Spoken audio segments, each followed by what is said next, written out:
त्या दिवशी मला ऑफिसवरून यायला उशीर झाला होता. बाहेर धो धो पाऊस पडत होता.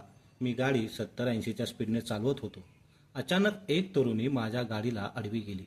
म्हणून मी गाडी थांबून पाहिलं तर ती बेशुद्ध झाली होती.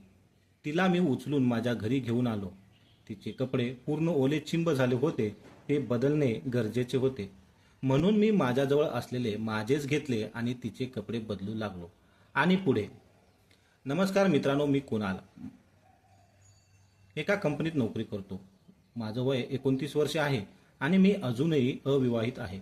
एका दिवशी ऑफिसमध्ये खूप काम असल्यामुळे मला ऑफिसमधून निघायला उशीर झाला. रात्रीचे साधारण 8:30 वाजले असतील. मी स्वतःच्या कारमधून घरी निघालो होतो. बाहेर प्रचंड पाऊस पडत होता, त्यामुळे रस्त्यावर फारसं काही दिसत नव्हतं. माझी गाडी 70-80च्या स्पीडने चालली होती. अचानक एका ठिकाणी एक स्त्री माझ्या गाडीसमोर आली. मी घाबरून जोरात ब्रेक मारला. मला क्षणभर समजलंच नाही नक्की काय झालं ते. मी गाडी बंद केली आणि त्या धो-धो पडणाऱ्या पावसात गाडीतून उतरून बाहेर आलो. पाहतो तर काय, एक तरुणी माझ्या गाडीसमोर पडलेली होती. तिच्या शरीरावर कुठे फारशी जखम नव्हती, पण ती बेशुद्ध अवस्थेत होती. डोक्याला थोडासा मार लागलेला दिसत होता. मला काहीच सुचत नव्हतं काय करावं, कुठे न्यायचं. ती तरुणी दिसायला खूप सुंदर होती. ती माझ्या गाडीसमोर कशी आली हे मला समजत नव्हतं. मी विचार केला, जर कोणी पाहिलं तर अडचणीत सापडेन, म्हणून मी तिला उचलून गाडीच्या मागच्या सीटवर झोपवलं आणि गाडी चालवत घरी आलो. घरी आल्यानंतर मी गाडी पार्क केली. तिला गाडीतून उचलून घरात नेलं आणि एका खोलीत झोपवलं. माझा एक मित्र डॉक्टर आहे. मी त्याला फोन केला. पाऊस असूनही तो घरी आला. मी त्याला घडलेली घटना सांगितली. त्याने तातडीनं तिच्या डोक्याला मलमपट्टी केली. एक इंजेक्शन दिलं आणि म्हणाला, काही विशेष चिंता करायची गरज नाही, थोड्याच वेळात शुद्धीवर येईल. डोक्याला थोडाफार मार लागलाय. तिचे कपडे पूर्ण भिजलेले होते. ते बदलून टाका. हे ऐकून मी हादरलो. ती माझ्यासाठी अनोळखी होती. मी तिचे कपडे कसे बदलणार? पण दुसरा काही पर्याय नव्हता. तिचे भिजलेले कपडे बदलणं आवश्यक होतं. माझ्याकडे काही कपडे होते जे तिला बसतील असे. मी तिचे भिजलेले कपडे बदलले आणि माझे कपडे तिला घातले. अर्धा-पाऊण तासानंतर ती शुद्धीवर आली. मी तिच्या पायापाशी बेडवर बसलो होतो. तिने मला पाहिलं आणि ती अचानक किंचाळली. तिच्या किंचाळण्याने मी घाबरून तिच्याकडे पाहिलं. मी तिला शांत राहायला सांगितलं. बराच वेळ समजावल्यावर ती शांत झाली. तिने विचारलं, तुम्ही कोण, इथे कसे? मी सांगितलं, तुम्ही माझ्या गाडीसमोर अचानक आलात आणि अपघात झाला, म्हणून मी तुम्हाला घरी आणलंय. ती म्हणाली, माझ्या अंगावर साडी होती, आता पॅन्ट शर्ट कोणी घातली? मी थोडं संकोचून सांगितलं, माफ करा, पण पूर्णपणे पावसात भिजला होता. डॉक्टरने सांगितलं की कपडे बदलावे लागतील, म्हणून मी कपडे बदलले. हे ऐकून ती रडू लागली. मी तिला खूप समजवलं. ती हळूहळू शांत झाली. मग मी विचारलं, तुमचं नाव काय? तुम्ही माझ्या गाडीसमोर का आलात? ती रडत रडत म्हणाली, माझं नाव शीतल आहे. माझं लग्न 1 महिन्यापूर्वी झालंय, पण माझा नवरा खूप वाईट निघाला. तो माझा छळ करत होता, मारहाण करत होता आणि जीवे मारण्याची धमकी देत होता. त्या दिवशी तो मला मारण्यासाठीच माझ्या मागे लागला होता. मी रस्त्यावरून पळत होते आणि तेव्हाच तुमच्या गाडीसमोर आले. माझा नवरा तिथून पळून गेला. मी विचारलं, आता पुढे काय?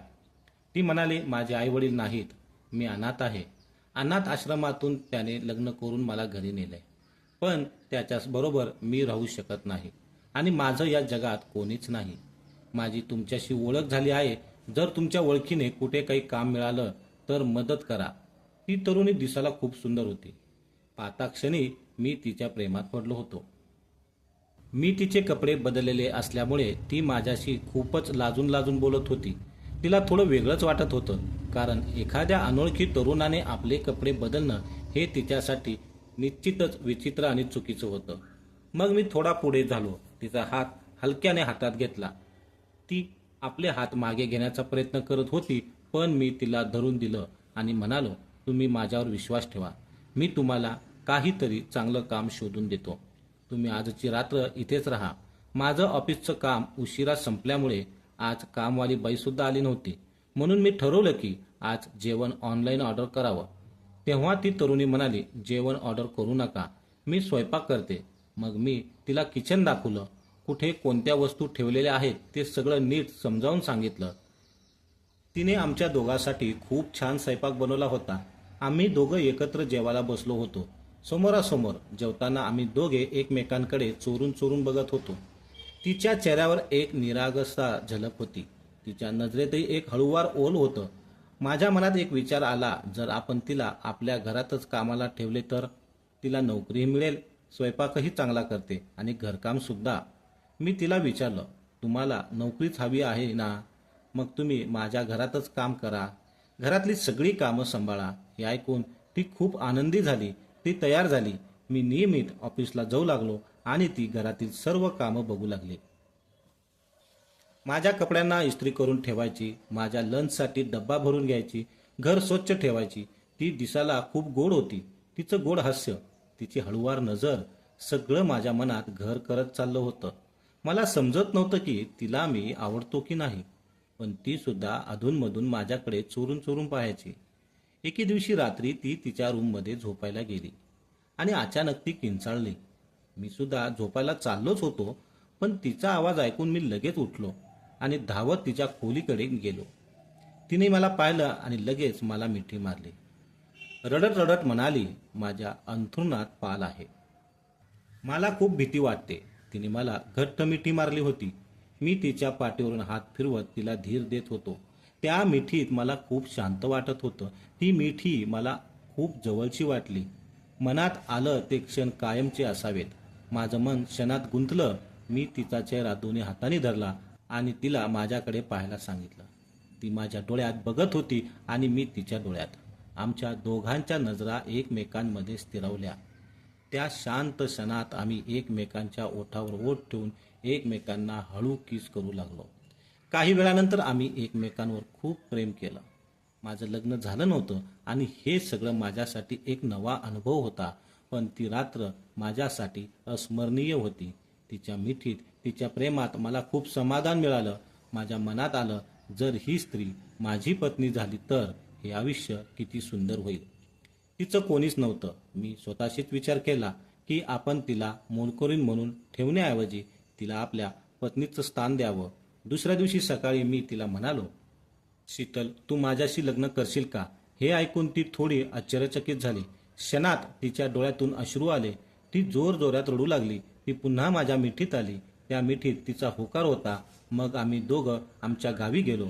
माझ्या आईबाबांना भेटलो. मी त्यांना सगळी सत्य घटना सांगितली. माझे आईबाबा सुशिक्षित होते. त्यांनी संपूर्ण गोष्ट समजून घेतली आणि लग्नासाठी होकार दिला. नंतर आमचं लग्न मोठ्या धूमधडाक्यात झालं. आता आम्ही दोघं एकत्र राहतो. ती माझ्यासाठी फक्त मोलकरीण राहिली नाही, तर खरीखुरी माझी पत्नी झाली आहे. प्रेमळ, समजूतदार आणि आयुष्यभराची साथ देणारी. या कथेतून आपल्याला हे शिकायला मिळतं की कोणत्याही माणसाचं खरं मूल्य त्याच्या मनात असतं, रूपात नाही. जर एखादी व्यक्ती आपल्यासाठी मनापासून काही करत असेल तर तिला योग्य मान, सन्मान आणि स्थान द्यायला हवं. प्रेम आणि विश्वास हेच नात्याचं खरं बळ आहे. तर मित्रांनो, ही छोटीशी कथा तुम्हाला कशी वाटली